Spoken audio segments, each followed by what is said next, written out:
This 7-figure ecom brand has been stagnant for the last few years, and for the first time, they've had a 15% growth year on year, and we're going to go through a strategy that made this achievable. But welcome back to What's Hot in Digital. I'm joined here with Brent Neale, our senior Google Ads specialist, and we are going to be talking about, as Brent said, this strategy that has been put in place for the Google Ads campaign, which led this client who, over the past couple of years, has been sort of just doing the same thing, and then with the implementation of this strategy, we've seen a really strong growth rate. So Brent, let's talk about it. What's been going on? I think this is a very common mistake that any brand that has more than 500 SKUs, they have to optimize and set up their account structure very different to an account that might have only 100 SKUs. It's a very different way to optimize and manage that account. So with this brand, they have about 4,500 SKUs, somewhere around there. So like a pretty decent amount of SKUs or products. And the issue is when you have specific products that perform really well on Google, for this brand, it was about 5% of their product range performs really, really well. If you're just going to increase or ramp up your budget, then Google's just going to spend a whole lot more on the products that already spend and convert fairly well. But the issue is there is a ceiling where they'll just overspend and not convert. So that's where a lot of brands find that when they increase their budget, they may not actually increase their backend and Shopify. Google might say it's better, whatever else, around that, because it's getting more exposure, it can attribute more.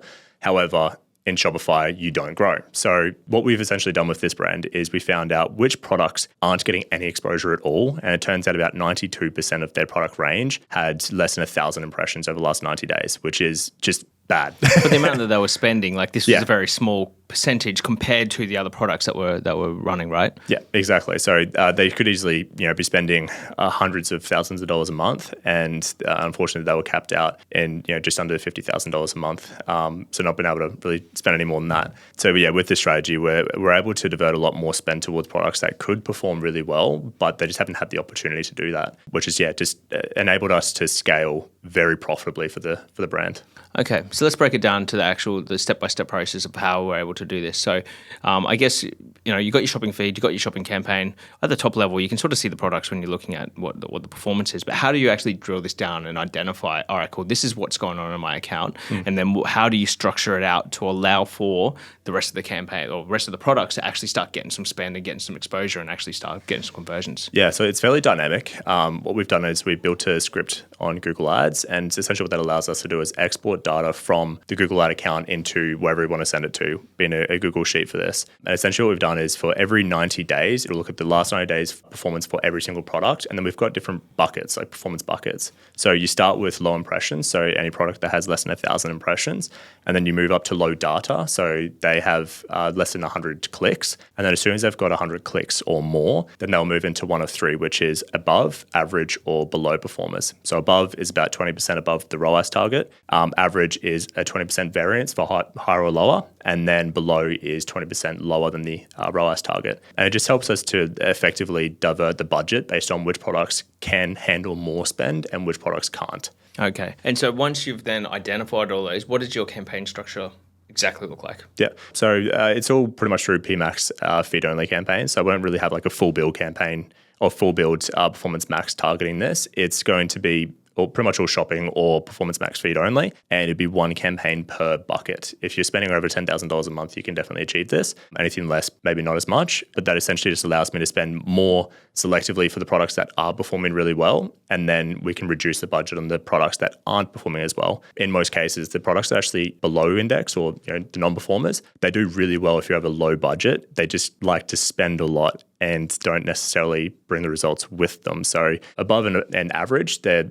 essentially products that you can spend a fair bit more, ramp up the budget, and it will still remain profitable. Whereas below, you just want to reduce the budget on that. And it just, helps us delegate which campaigns deserve more budget. Okay. And then at what point are we killing off products? Because there's going to be there are a whole bunch of, if we're saying we're spending and we're generating results that we're used to seeing for, say, we're only 10% of our product range or even smaller, but then we're just going, all right, cool, we're going to spend a bunch of budget on products that we haven't proven or that we don't really know are going to work.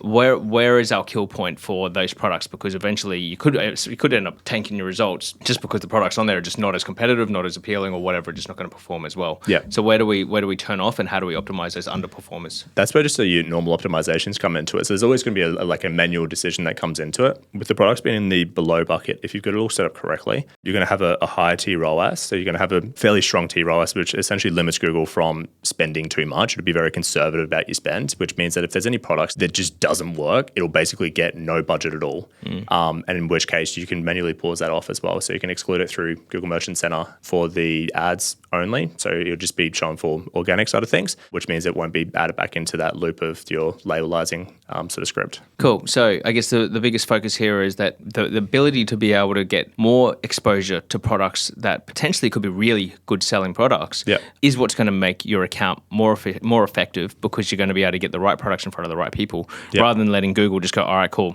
this small selection of products I can get good results for. You're going to keep throwing money at me because I'm getting you good results. You need to actually force it to find these other products and then actually spend it, move them into the high performing bucket. And then once you're doing that, then you're able to scale the account much faster. Yeah, exactly right. Yeah. So if anybody is, I guess, running shopping campaigns and really finding that, or even if you just, you're not even running the campaigns, if you're paying for an agency, and we were actually talking to a business the other day about this, and they were like, hey, like we just know that these are our top sellers. We keep getting orders for these same products all the time. But if they actually dug into the data, they would have realized, or if their agency reports would have shown, well, it's because that Google is spending all the money within their budget on these select few products as well. And that's why they're saying, hey, these are our best sellers.